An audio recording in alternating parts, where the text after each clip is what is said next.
Welcome to Life Expansion After 50 podcast. Today, I'll continue with the personal leadership and agency topic.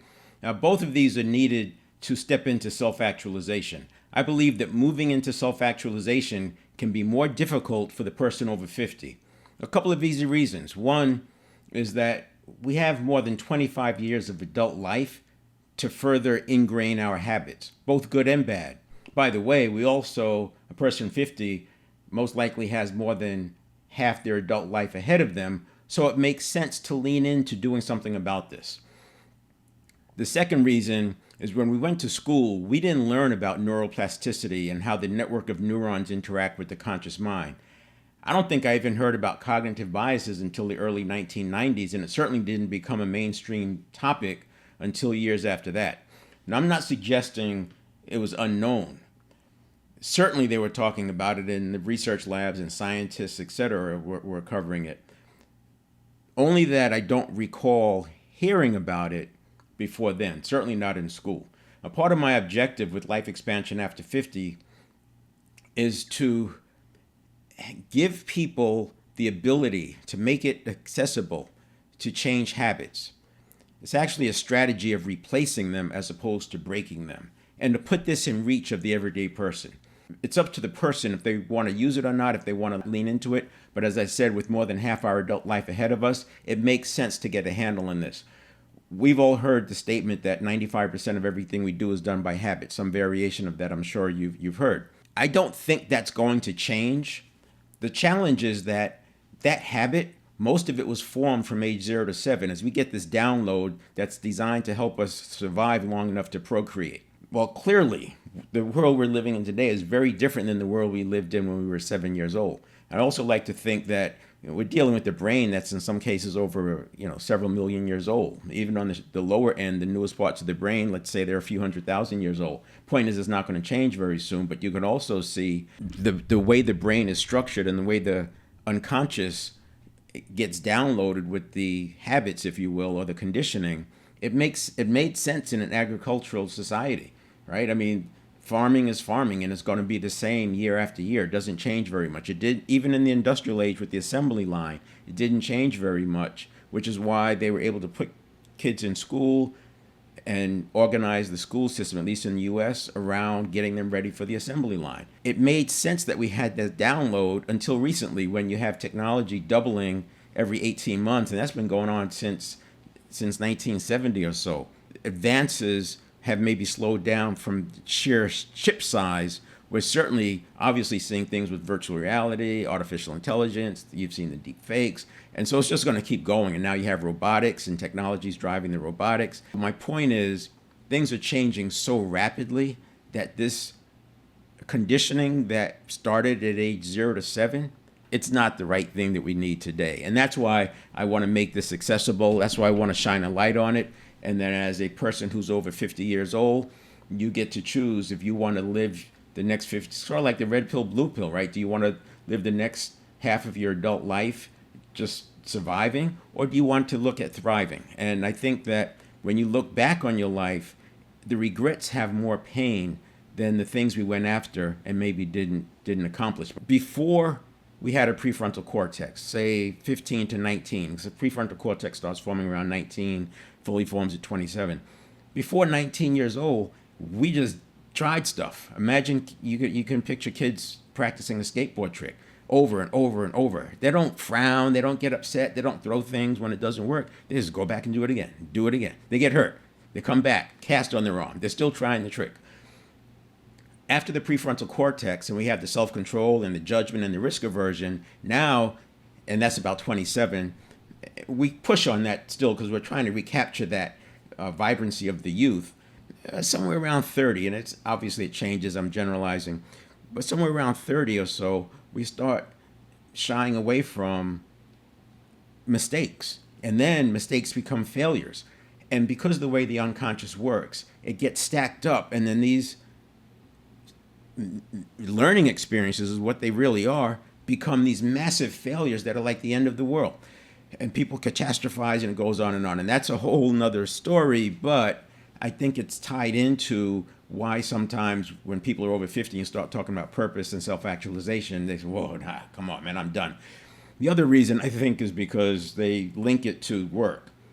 If you're on purpose, especially if you can marry purpose and passion, which I do talk about in the podcast, when you can marry the two of those, it doesn't feel like work. People will pursue their purpose for free. That's what activists are doing, right? They decided that this is important to them. They don't get paid to go out there and protest or whatever it is they're doing, or it's that idea that you're doing something that's speaking to the heart, and when it's the heart, you always have the energy, and when you add passion to it, now you have the combination that makes it work. What I'm going to do today, so in addition to helping people understand what's at play when they conclude that something that they desire is not available to them, that's where I'm going to pick up today, because I think if you understand it, and in fact, once we can label things, when you can put a label on it, it makes it easier to manage. Last week, I left off with illustrating why it's difficult to move above our comfort zone. I also mentioned that I would talk a little bit about cognitive biases. So let's do a recap. And this thing about the comfort zone gets into the labeling. And you've seen this before, and I say that, we're going along, we have an upper limit and a lower limit, and this is our comfort zone. When things get a little bit difficult for us, we're starting to feel some stress, we turn on the extra focus, and we rise back above and get out of that emergency situation. Then as you're climbing above, we get near the ceiling, we should be happy, right? We should be happy we're about to break through, but all sorts of stuff happens. And we end up sabotaging ourselves. I'm going to use that word for now. But we create a situation where this becomes harder and harder, and then we get back to our comfort zone and we're happy. We've seen this. We've done it. You're pushing through your belt, and then you get hurt. There's something in the back of your mind that said, I actually kind of created that. I remember being in Ranger School. We had people who got out because of a medical situation. I've seen it from things like a sprained thumb. I mean, how many times do we sprain our finger? And then I've seen people with a hairline fracture hiding it and trying to go on patrols. We ended up having to carry this guy 3,000 meters out when his leg gave out. And it turned out he had a hairline fracture and just didn't tell anybody because he didn't want to get recycled. My point is, we can actually create the situation that, because of the anxiety and what I'm talking about, let me just draw the picture. I covered this last week. This is not just a line, it's a barrier. And inside that barrier, we have things like limiting beliefs, obviously our habits. We have fear of success. And we may not think that that's logical, but it could be that we succeeded at something, which puts you into another level. And maybe that fear, I'll just use somebody in sports, right? So you come from being the best in your class, and then you go to they go to a top school, and now they're no longer the best in their class. In fact, they might be in the bottom third, and it's just so painful, and they just say they never want to be successful again. You can use that example, but it can happen all kinds of ways. People get promoted, and then they get fired because something didn't work. It's a behavior that happened, and it can be learned and unlearned, whatever that is. And then we're going to add stories. Whatever's going on in this barrier is causing what's going to be called cognitive dissonance. Cognitive dissonance, because we start going in here, and this situation sets up the belief that what's above here is not available to us, and that we're trying to go anyway. And as we're trying to go into that, to get above it, the cognitive dissonance kicks in, and then it creates this feeling of anxiety. On top of that, anxiety and excitement have sort of the same signature. You want to learn to discern the difference, because otherwise what happens is anxiety, that feeling of anxiety, even though it's the excitement that you get, and anybody who does public speaking will tell you, we all get butterflies, but the idea is to get the butterflies flying in formation. So again, we labeled it. Once you label it, you get the butterflies flying in formation, and now you can use and leverage that excitement rather than thinking it's anxiety. Because if you look at anxiety, then you trigger off a whole nother set of neuron firing, which goes into catastrophizing and all the things that could go wrong and what you forgot and what you didn't do, and then your notes on here and someone's in the audience and you've got whatever, right? You start catastrophizing.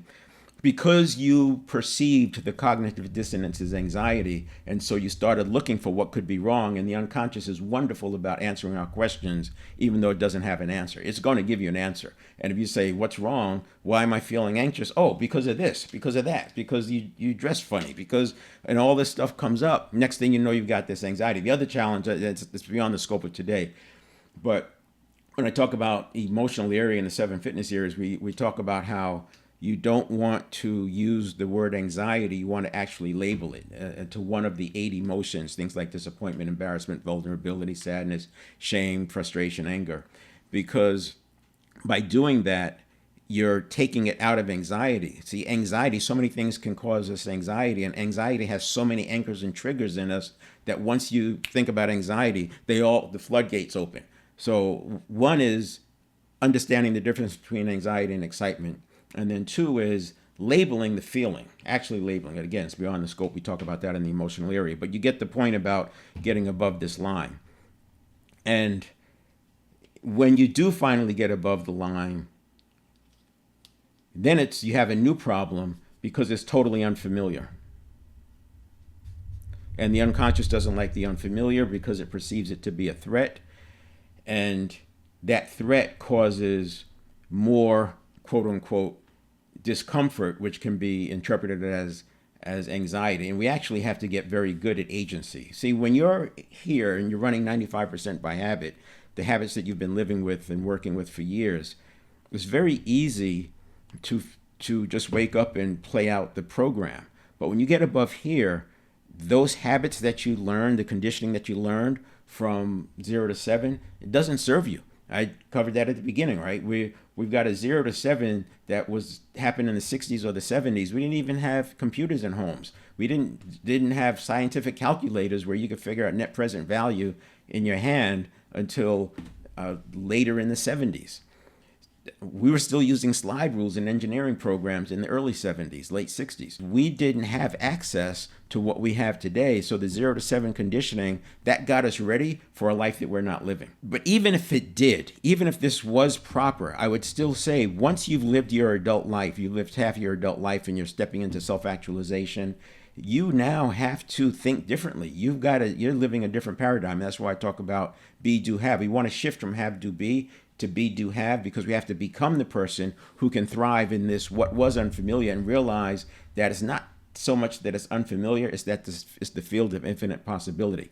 And when you're in the field of infinite possibility, you create. You are now the creator. The answers come just in time. And you want to get comfortable with that, because if you don't get comfortable with that, the stress of this idea that the answer didn't come yet can be overwhelming. Again, it's cognitive dissonance, and I find that when you're in this area of infinite possibility, the easiest thing to do when you're getting that is just take a break, get away from the work. Once you go to bed, get a good night's sleep, the neuroplasticity takes hold a little bit better. You got 7 to 8 hours of that neuroplasticity to happen. You wake up with a whole new outlook, because it wasn't that you couldn't do it. It was that the neurons were changing their connection. The neurotransmitter was moving from one set of connections to another set of connections. It's called synaptogenesis.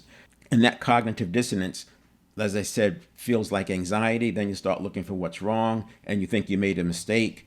What you want to do is, whatever that legacy is, if you're over 50, and I do recommend taking purpose self-actualization and then combining it to come up with the legacy, whatever that legacy is, write it down every day. When you do your planning, whatever it is, you journal, whatever, write that down every single day. The reason why you write that down every day is because we have to teach the reticular activating system to look for it. One other thing that I covered last week was this stress response meter.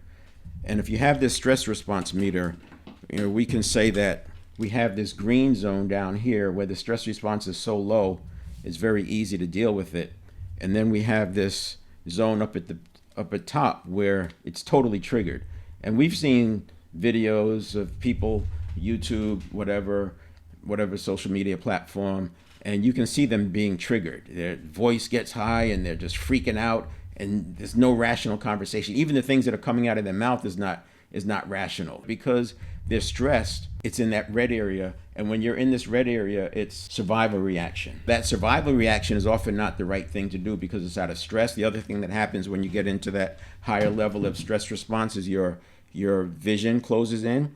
We want to always push it out, the thing that you can do mentally. And you can also look from side to side, go outside, go through a doorway and look outside, or look around. Even if it's inside, you could go through a doorway and look around, and that pushes your awareness out as you push your awareness out, because it's the neurons fire both ways. So anxiety causes your breathing to get shallow, and it causes your vision to close in. But if you push your vision out and you breathe deeply and slowly, it can also reduce anxiety. So it goes both ways. And then you have this middle zone here where it's a little bit in between. And what we want to do is live our lives in the green. Now, it doesn't mean that we're not going to respect risks, but this stress response zone, and I would say let's call it 9/10, right up to 9/10. This stress response zone up here is for the Serengeti tiger. How many threats do you have in a year that are Serengeti tiger level? Now, obviously, if you're in a war zone, that's going to be different. But if you're talking about general business activity, we're not seeing that kind of Serengeti level tiger. So why are we freaking out like that? Why are we having these survival reactions? So the idea is to teach ourselves. And I mentioned by writing it down every day, you get the reticular activating system filtering. You've probably heard the example that you think about buying a silver car, all of a sudden you see silver Toyotas everywhere, whereas the 2 weeks before you didn't see any, which is why you chose that silver car. The reticular activating system is why goal setting works. You set a goal and you get emotional about it. You're putting the reticular activating system on notice that this is important to you, and so it starts looking out for you and looking for that thing and looking for clues. This is where that serendipity comes from. This is why you see, if I told you that you're exposed to 5,000 ads, you'd be hard pressed for most of us to actually count which one of those ads you actually saw. Was the reticular activating system that's scanning to see that ad headline, which is why advertisers like to test headlines and taglines, because you're wanting to tap into what is it that people are searching for and looking for. The reticular activating system can be put on notice. If you're not in charge of it, it can be put on notice from fear, this is like below the line, and greed, this is like above the line. People won't think of it as greed, but when they're trying to get above the line, if that ambition to get above the line is fueled by purpose, then it's not greed. But I would say greed is just a cousin of fear, because the reason why we're being greedy is because we fear, because of the fear of poverty, or because of the fear of ill health, or because of the fear of criticism. Whatever it is making us go after that greed. But instead, if you could have the reticular activating system looking at purpose and passion, and it's filtering for that, it makes it easier to do the work that you have to do. So this is why I wanted to talk about cognitive biases. When I started looking at cognitive biases, I thought that this is a very interesting topic, and it would help, because once people can mitigate the effect of a cognitive bias, they're going to more often do what they intend to do. So I came up with 36 of them that can get in the way of pursuing purpose and self-actualization. But there's just 4 I'm going to bring up today just to put some context around it, because most people have all been able to relate to them at some point. So the first one is anchoring bias. Anchoring bias involves relying too heavily on the first piece of information encountered when making judgments or decisions. So may know people who put a particular slide or two in the front and they swear by it. That first thing, it becomes the anchor and it sets the tone. Negotiators use it by getting the other person to come up with the number first, and that sets the stage.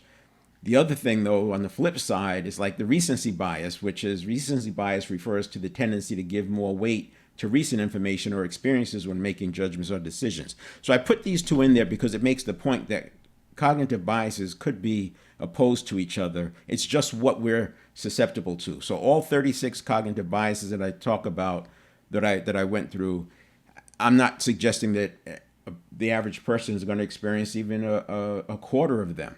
The point is, you want to know which ones are affecting you, but it's not so much to know what the cognitive bias is and what it means and all that. It's more about how do I manage my scanning of the unconscious in such a way so that I'm not a victim of the cognitive biases. Then the next one is confirmation bias. And this is one that got me really focused on biases to begin with. Confirmation bias is the tendency to favor information that confirms existing or pre-existing beliefs. And we have a tendency to process information by looking for or interpreting information that's consistent with those beliefs. The reason I got big on this one is because I was interested in how deeply people can get sucked into conspiracy theory. And I remembered the confirmation bias. They didn't call it that, but I remembered it from the marketing classes. If a person decides that they don't like your company, we're talking about a customer complaint, they tell other people. What it was saying is that if you hear something 3 times, you will automatically believe the 4th time without vetting it any further. Think about it like this. A newsletter company sends out 10 different predictions to groups of people and they track it. Then they look at which predictions came true. They now send out predictions to that subset. Which ones came true, they take that subset and send out predictions. And whichever one got 3 right predictions, they have bought into that newsletter. And the value of that newsletter, I'm making this up, could go from $500 a year to $10,000 a year because now they've bought in. What's worse is once you make that commitment that this is a credible source, it takes up to 11 iterations of counter information for you to start to doubt that. So confirmation bias was huge. And when I look at impacts of things, confirmation bias usually shows up. Just by being aware of confirmation bias can help you avoid some of the pitfalls of it. And then the last one is present bias. This is immediate gratification. This is the person prioritizing the immediate, less demanding task of whatever is right for them, working on the future, and they focus on the now. The cognitive biases are all playing on our conditioning. And the reason why the reticular activating system is so important is because the unconscious, I'm gonna call it subconscious, the subconscious, because sub is below, the sub should be below the conscious mind. The subconscious processes 11 million bits per second.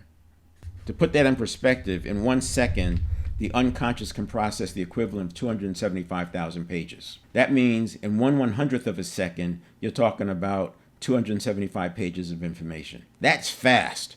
And then you think that consider that the conscious mind has a reaction time of about 2/10 of a second.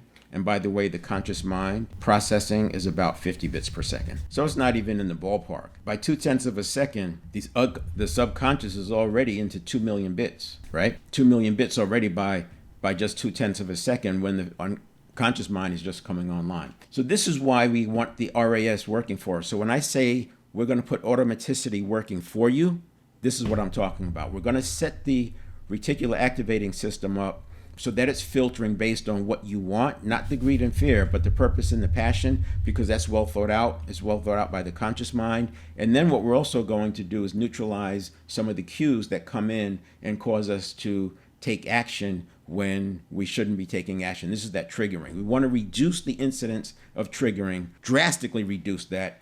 So we're not living in these zones up here. It's all green, or mostly green. We're also going to retrain the unconscious so that it scans for positive instead of negative. See, the whole basis of the unconscious is to keep us alive, help us survive long enough to procreate. So everything is about fear and risk. And then, because it doesn't have the intelligence to be able to process the way the conscious mind does, everything is a Serengeti tiger. And we're going to talk about next week some of the things that you can do. And it has to do with conditioning your conditioning, rewriting your conditioning. I'm okay 85 to 90% of my life being run by my unconscious. I don't want the 95%, but I also don't want 80%. That's too much work on my conscious mind. The point is, I want that 85 to 90% that's by habit. I want it to be the habits that serve me. I want it to be the habits that serve my purpose and the habits that meet my intentions. And that's how I have the personal leadership that allows me to retain the agency, because we put the automaticity working for us instead of against us. That was a quick overview. Next week, I will do a summary of the 7 fitness series. It's a little bit premature for where I am in the life expansion, but this is episode 55, and I've been talking about this for over 50 episodes. So there are people who've been involved with the podcast from the last year. I only started going live on LinkedIn with it 5 episodes ago. So for LinkedIn, it may be premature, but for the audience that's been around a while, it's going to make sense. So this is where I do a summary of the 7 fitness series for mental, physical, spiritual, and emotional. And this is the roadmap to getting access to our personal leadership and retaining agency. The 7 fitness series is the roadmap to do that. So next week, I'm going to give a summary to collapse the 12 weeks that I've been talking about and putting it into one. It's going to be a quick overview, but it'll touch on each of the first 4. I don't really talk too much about the relationship, professional and financial, until we're through the first 4, because then the person decides what their life design is, and that's when the relationship, professional, and financial comes into play. All right, so I'm going to leave it there. We'll see you next week with the overview of the first 4 of the 7 fitness areas, and then I'll use the relationship, professional, financial, and talk about that as why we need agency. I hope to see you then.